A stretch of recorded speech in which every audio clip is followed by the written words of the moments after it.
So we're here on the Print Monthly stand, just after another Knowledge Zone session. So could you please introduce yourself and the company that you work for? Yeah, I'm Jack from Reuseabox, and we're on a mission to get businesses reusing instead of wasting cardboard boxes. So can you just tell us about Reuseabox and exactly how it works and how it all came together? Yeah, so we discovered by accident about 12 years ago that every day in this country we throw away millions and millions of cardboard boxes because we don't need them. But it turns out a lot of them are perfectly reusable. So all we do is we collect them and we find other businesses to reuse them. And if we can reuse boxes, it saves money, saves businesses money, and it saves trees, carbon, energy, and water on a massive scale, huge scale.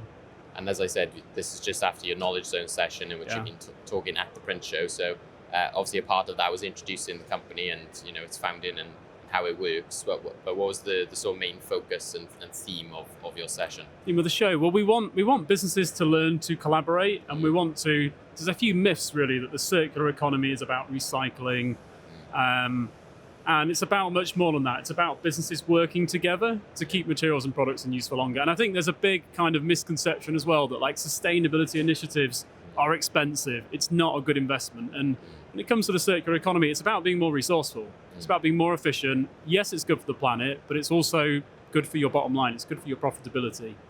And I guess in the name there, reuse, isn't it? It's not just about that idea of just recycling. It's, reusing something and having a business like yours, I guess it's something more different, isn't it? That often people might see it as like you either only give the product or you are a company that takes it away and recycles it for somebody. So for somebody like yourselves to be in the middle to repurpose it, I guess that's something quite unique, especially within packaging and retail and that kind of thing. So it's really important.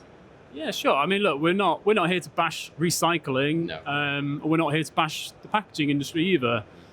Everything has an impact. Recycling is really important for our society. It's a very important thing to do. But we're just saying we notice that sometimes there can be something better. Can simply be reused. Simply keeping a product in use for longer can save a lot of money and a lot of environmental impact as well.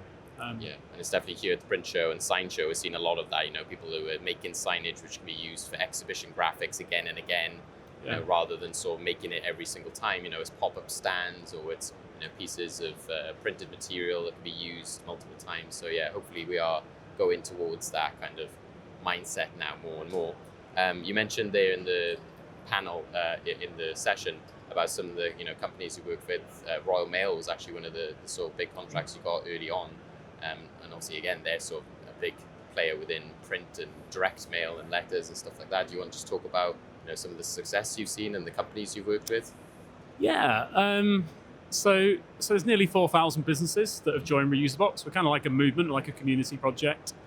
A lot of FMCG manufacturers, so Royal Mail, Yo Valley, a big yogurt manufacturer, GSK, big pharmaceutical manufacturer. We work together and we see if we can get cardboard boxes reused. And I think with the big businesses, there's a lot more pressure from the government on them to reduce their environmental impact. Like this year, you've got things like EPR policy that's come out. So like any business that turns over more than £1 million, they have to pay a fee to the government. It's £198 a tonne for all the single-use cardboard that they put out there. So, we've got a lot of big businesses that want to be part of us because, the cost saving they can have is unreal. It's in the news recently, John Lewis, their EPR fee, I think, is like circa £30 million this year. Right. So they're very interested in like, how can we actually reuse? How can we, reduce the fee? Because that's the pressure from the government. But a lot of big businesses and everyone, to be fair, cares about impact. Everyone cares, but I think we've just luckily found a model which reduces impact and saves you money. That's a great way of doing it, yeah. And like you said, then a big part of what you talked about was the circular economy. So do you just want to give us another brief description of what that is all about and why you emphasize that circular economy aspect and how you are encouraging collaboration and other people to sort of embrace it? Yeah, I'm glad you asked me this because there's a lot of misconceptions when it comes to the circular economy. It's not just about recycling. It's not just about what we do with materials and products after we've used them. It's about much more than that. It's about like changing the entire way our supply chains work, changing the way that we design, manufacture, use, distribute, reuse, repair, and obviously recycle all of our products and materials. But basically, the concept is, if we can design out waste, we can save money, but we can also make sure that we don't run out of the stuff that we need to make more stuff. And that's all it is, really. It's being more resourceful. Yeah. It's common sense. Yeah, and that's something. It's not like you said. There's the big brands which have got those big pressure to do that, but that's something that everyone can take inspiration from, whether you're a small business or whether you're a larger business or you work across multiple different sites. Is how you can make that change within the business in different ways, like whether it's just the way you reuse stuff in the office or whether it's your products as well, which I think is really important to highlight. Yeah, and I think the other thing I'd probably add as well is like, it's very fashionable these days to kind of build communities around your business. Everyone's a movement these days. Everyone's like a community, right? Yeah. But the circular economy, like, it requires collaboration. You know, we gave an example in the talk about Lush. So, you know, they need their customers to work with them to get their packaging back so that it can be reused and recycled.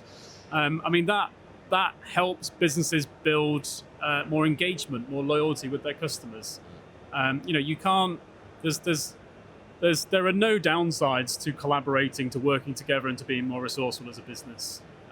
No downsides. No, and more important, you know, like what's becoming more important these days as well is like how you appear to customers or consumers. You know, people wanted to buy, like you said, from Lush because they like the way that the ethics or morals of the company, or they like that, you know, they're willing to spend more money because it is not tested on animals, or it's, you know, the packaging is, you know, environmentally friendly, etc. So all of that makes an impact. And I guess for you guys, you've embraced that with things like B Corp and stuff as well, in terms of how you can sort of make change within the company, which also helps communities and the environment.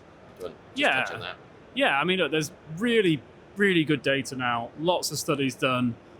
You know, one of the earlier ones was by Walmart, and they were trying to prove in America that that consumers weren't as interested in lower impact products. But it very, very, very clear data. Like, most people out there will prefer to buy a product if it's lower impact, if it's more ethical. They'll prefer to pay a bit more money for it as well. Very good data. And yeah, we are a B Corp. It's a very good movement. It's just businesses that believe in trying to have a positive impact on society. That's the kind of the philosophy of B Corp. And again, it's like what we've noticed with that is, like, it just so happens that what's good for the people in your business and the people around your business is also good for your business. You know, so exactly, I would recommend any business to consider, like, you know, becoming a B Corp, or at least looking at the B impact assessment. Yeah, definitely. I hope it'll become a bigger thing and it keeps growing, because it seems more and more companies are signing up to it, and you see more about it. And like you said, there's no reason why it can't keep growing and people sign up, because it's, you know, it's a great way of. I think there's like 3,000 or 4,000 B Corps in the world, but there's roughly 1 million going through the application process, which just shows the scale of it. Yeah. I mean, across the whole world, that's a huge section of all of our businesses. And like you said, when, you know, knowing the difference between reusing and recycling, again, is with B Corp, it's about not just about that. It's about, you know, what are you doing for your community? You know, how are you making changes within the business? Lots of different criteria. The way we tend to look at it is like, can we value people, planet, and profit in equal measure? You know, like we all, like, we want to be, as a Reuseabox, we're a business, we want to be profitable, we want to be successful, you know, we want all the things that come with that. But we also feel like if we've got a business, we also want to have a positive impact on the world around us. You know, we want the world to be a better place for us having been in it, basically. So any last shout outs to where people can find out more about Reuseabox? Where should they go if they want to find out more about the company, or sort of learn more about some of the stuff you were talking about? They can go to reuseabox.co.uk, or they can find us on LinkedIn, on Instagram, all platforms. Well, thank you for talking to us today, and hope you have a good rest of the show. Yeah, thanks.